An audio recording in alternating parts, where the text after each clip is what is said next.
Bonjour et bienvenue dans ma toute première vidéo YouTube. Finesse, je me lance enfin dans le game. Et voilà, pour cette première vidéo, j'ai envie de vous parler de la série Destin Saga Winx, qui est sortie il n'y a pas très longtemps sur Netflix. Il y a déjà eu plein d'avis dessus, plein de vidéos dessus, plein de revues dessus. Mais voilà, j'avais envie d'entrer dans le YouTube game avec ce genre de vidéo. Donc c'est parti.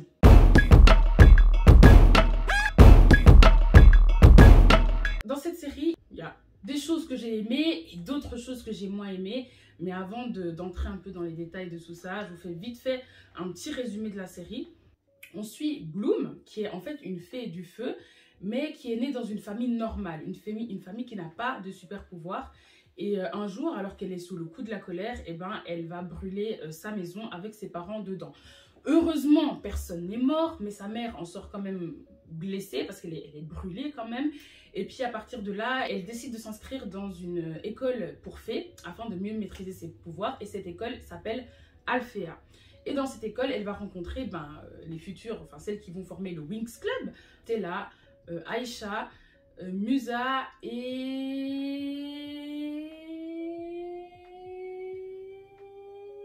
Terra, voilà.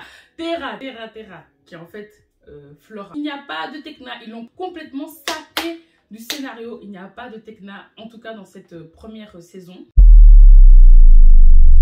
J'ai bien aimé que le casting, enfin que pour le personnage d'Aisha, qui est en fait Layla dans le dessin animé, j'ai aimé qu'ils reprennent une fille à la peau noire foncée. Parce que d'habitude, lorsque on a un personnage originellement noir, que ce soit dans un livre ou dans ce cas-là, un dessin animé, lorsqu'il y a une adaptation au cinéma ou en série, le personnage noir, il est forcément beaucoup plus clair. Et du coup, là, j'ai kiffé que, eh ben, on a un personnage dark skin et en adaptation, on a également un personnage dark skin. Donc ça, j'ai bien aimé. Et on va maintenant passer aux choses que j'ai moins bien aimées. Ouais, c'est pas beaucoup pour le coup des choses que j'ai bien aimé. Bon, le season finale, like we say in English, elle est plutôt pas mal et ça m'a vraiment donné envie de regarder la saison 2. Maintenant, les choses que j'ai moins bien aimées dans cette série, c'est déjà le whitewashing. Ouais, le blanchiment, si vous voulez. Dans le dessin animé de base, sur 6 fées, on en a 3 qui sont issues de la minorité. Et c'est déjà bien, tu vois, pour un dessin animé qui a vu le jour au début des années 2000. C'est déjà... Enfin, c'est pas mal, tu vois, au niveau de diversité. Genre, au cinéma, à la même époque, on faisait pas mieux. Et là, tu viens réadapter un dessin animé en une série, en 2021. Une série qui comporte déjà des minorités. Et ces minorités, tu vas les évincer de la série. Je parle notamment de Flora, qui est interprétée par cette actrice, et de Musa, qui est en fait, donc Flora, elle est à la base, elle est latina, et Musa, elle est asiatique de l'Est. Donc on a ces deux personnages-là qu'on a complètement blanchis et au calme. Après, pour le coup, Flora, qu'est-ce qu'ils ont dit? Ils ont dit, parce que Flora, du coup, elle a été remplacée par cette actrice-là, pour le coup, ils ont dit que oui, voilà, on voulait en fait montrer plus de body positivity. C'est pour ça qu'on a casté cette actrice au lieu d'une actrice latina, etc. Moi, je dis très bien, pour montrer que les fées, voilà, elles sont pas toutes skinny comme dans le dessin animé. Et ça, c'est tout à leur honneur. Vraiment, c'est tout à leur honneur. Mais qu'est-ce qui vous aurait empêché de trouver une actrice latina et qui est le physique que vous recherchiez pour le personnage? Qu'est-ce qui vous empêchait de lier les deux, en fait? Dans le cinéma et dans les séries en général, tu as cette ligne comme ça, cette ligne de la normalité qui est composée, bien sûr, de personnes blanches, cis et hétérosexuelles. You know the drill.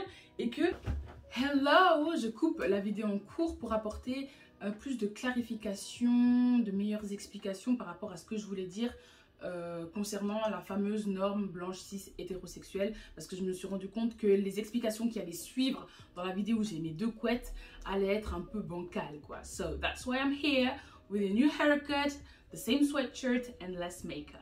Donc, en choisissant de ne pas représenter une Flora latina et grosse, la série choisit de ne pas représenter la possible intersectionnalité du personnage. Pour rappel, l'intersectionnalité est le fait qu'un individu entre dans plusieurs catégories de minorités et risque de subir divers types de discrimination. Par exemple, les femmes noires, elles peuvent subir et le racisme et le sexisme. Ce type de discrimination envers les femmes noires est appelé misogynie pour le sexisme et noir pour le racisme. Pour en revenir à la série, certes, Flora fait partie d'une communauté qui est souvent discriminée, la communauté des gros et des grosses, mais elle reste blanche, comme si trop s'éloignait de la norme, par exemple en faisant de Flora un personnage gros, latino et pourquoi pas homosexuel, était inacceptable, puisque dans le cas où Flora serait grosse, latina et homosexuelle, plus aucun élément de la norme blanche cis hétérosexuelle ne subsiste. Et donc, selon moi, le choix d'interpréter Flora par une actrice blanche et grosse résulte de l'envie de mettre en avant la diversité, mais pas trop quand même, tu vois. Et pour le coup, Musa, they did them wrong. T'as un personnage qui est clairement asiatique dans le dessin animé de base, et toi tu vas dire non. Tu vas dire, écoutez, on veut blanchir le tout. Alors qu'on est en 2021. Dans des interviews, ils ont dit que en fait, elle était peut-être moitié asiatique de l'Est, moitié blanche. Du coup, elle pourrait passer pour asiatique. Mais voilà, dans la série, on avait une asiatique assez typée. Et ça aurait été bien aussi de voir une asiatique assez typée dans l'adaptation. Et pas forcément quelqu'un qui passe pour blanc, tu vois, white passing. Ou comme je viens de dire en français, quelqu'un qui passe pour blanc. D'autres éléments qui m'ont déplu dans l'histoire en tant que telle, c'est le triangle amoureux entre Stella, Sky et Bloom. À quelle heure, dans le dessin animé de base, on a ce triangle amoureux? Ce triangle amoureux n'existe pas, parce que ce triangle amoureux n'est pas nécessaire à l'histoire. Donc expliquez-moi la raison pour laquelle vous m'avez mis ce triangle amoureux. I'm waiting. I'm waiting. Dans le dessin animé de base, Stella, elle a déjà son boog, c'est Brandon, et Sky et Bloom, ils sont un couple de base, tu vois, il n'y a pas d'histoire de oui, non, est-ce que je vais me mettre avec elle ou pas. Enfin, c'est clair et net qu'ils sont un couple, comme c'est clair et net que Brandon et Stella sont un couple. On va pas penser à mettre Sky et Stella ensemble. Non, we want to do, why? Ce triangle amoureux, une des choses qu'il fait, c'est renforcer le cliché de la fille qui n'est pas comme les autres. Parce que j'en ai pas encore parlé, mais vous avez remarqué que cette adaptation des séries Winx, les looks, ils sont pas dignes du dessin animé Winx. Et en fait, moi, j'ai l'impression que dans la série, ben voilà, le style n'est pas bon. Par contre, t'as Stella, qui est quand même assez féminine, j'ai l'impression. Elle est assez axée sur l'apparence. People expect me to care how I look. C'est-à-dire que c'est la fée de la lumière. Du coup, elle met une petite boule de lumière là pour prendre des bons selfies et les poster sur Instagram. Alors que Bloom, qui est plutôt, enfin, qui est moins superficielle, tu vois. Elle s'intéresse moins à quoi elle ressemble, etc. comparé à Stella. Et en fait, avoir mis cette opposition entre girly, Stella, et pas trop girly, Bloom, j'ai l'impression que ça a renforcé en fait le trope que les filles girly, bah, elles ne méritent pas... comment dire, elles ne méritent pas cette dimension, qu'elles sont toujours à fond dans le make-up, dans la mode, dans la fashion, et qu'elles n'ont pas plus de profondeur que ça. Et en général, dans la série, le ton, il est assez comme ça. On va enlever le côté girly, enlever le côté féminin et tout. Tu vois, voilà, un peu les paillettes, tout ça qu'on le retrouve dans le dessin animé. On va saper tout ça pour que ça colle mieux au ton sombre que l'on veut donner à la série. Mais en fait, non, frère. Pourquoi? Parce que premièrement, je m'emballe. Premièrement, j'ai l'impression que voilà, le fait d'enlever le côté girly, c'est comme si tu disais, ouais non, les filles girly, ça peut pas entrer dans un monde autant combatif, ça peut pas entrer dans un monde où il y a des trolls, où il y a des trucs comme ça peut pas deal avec voilà, des sujets plus ou moins sérieux. En 2021, en fait, on devrait savoir que voilà, être girly n'est pas incompatible avec le fait d'être combatif et tout ce qui vient avec. Le fait d'avoir enlevé totalement le côté paillette, le côté girly, c'est vraiment comme si on voulait renforcer à fond cette idée que il n'y a que les filles style tomboy, les filles qui ne sont pas comme les autres filles, qui n'aiment pas trop le maquillage, qui traînent avec les garçons parce que les filles elles sont toutes cruelles entre elles. C'est que elles qui sont dignes d'entrer dans ce monde un peu rude, un peu dur, où il y a de la baston, où il y a de la magie, où il y a de ce genre de combat, tu vois. Et non, en fait, non.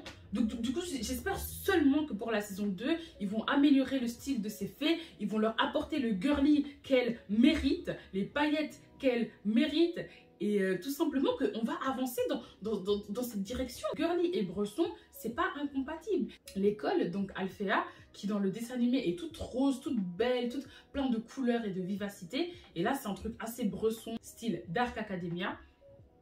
Alors que ça colle pas avec l'univers de base. Si tu nous avais mis un univers hyper pailleté, hyper coloré, hyper vivide, comme on voit dans le dessin animé, et que en plus tu nous mets ce ton sombre, tu vois, qu'on peut retrouver dans les histoires, qu'on peut retrouver dans les personnages, mais ça aurait été encore mieux. Le contraste, il aurait été parfait.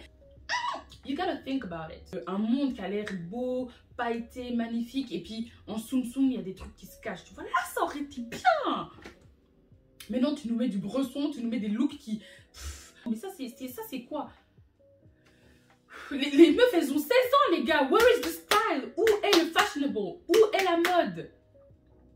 On va se calmer. On va se calmer.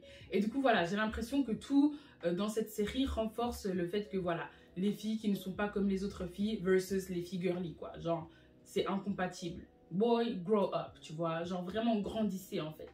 Faites-nous des séries dignes de ça. Ensuite, la dernière chose sur laquelle je voulais revenir, c'était Flora, tu vois, Flora et Terra dans la série.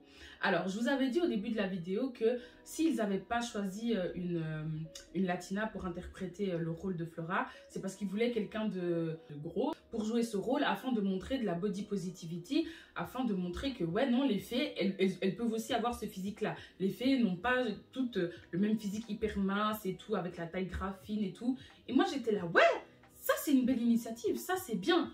Par contre, ce qu'ils ont fait, c'est que, ils ont perpétué le cliché de la fille grosse qui n'est pas bien dans sa peau, qui n'est pas sûre d'elle, qui a plein d'insécurité. Et everything just crashed. I mean, c'est une chose de vouloir la body positivity, mais tout ça pour la remettre dans une case. Si tu choisis un personnage gros, mais fais en sorte que la body positivity soit jouée à fond. Rien ne t'aurait empêché de styliser Flora d'une belle manière, de faire en sorte qu'elle soit confiante, etc. Enfin, ça aurait été tellement mieux. Ça aurait été tellement mieux que de nous répéter ce cliché de la personne grosse qui se sent forcément mal dans sa peau parce qu'elle est grosse. Enfin, j'ai l'impression qu'en 2021, il y a plein d'exemples de femmes qui sont plus size et qui rock the shit, tu vois, genre elles sont là, elles sont fashionable, elles sont à la mode, leur make-up il est on point. Enfin, t'aurais pu t'en inspirer pour faire de Terra ce personnage body positive que tu avais l'intention de faire au départ. Je pense que je vais arrêter là ma vidéo. Hein. Enfin, j'ai déjà trop parlé, donc voilà, c'était un peu les points. Peut-être c'était un peu messy, c'était pas trop ordonné. Voilà, désolé, première vidéo sur YouTube. Peut-être qu'il y aura un peu plus d'ordre dans les prochaines vidéos, maybe not. Donc voilà, si vous avez kiffé, vraiment abonnez-vous, donnez de la force, lâchez des likes, commentez et on se retrouve pour une prochaine vidéo. Bye.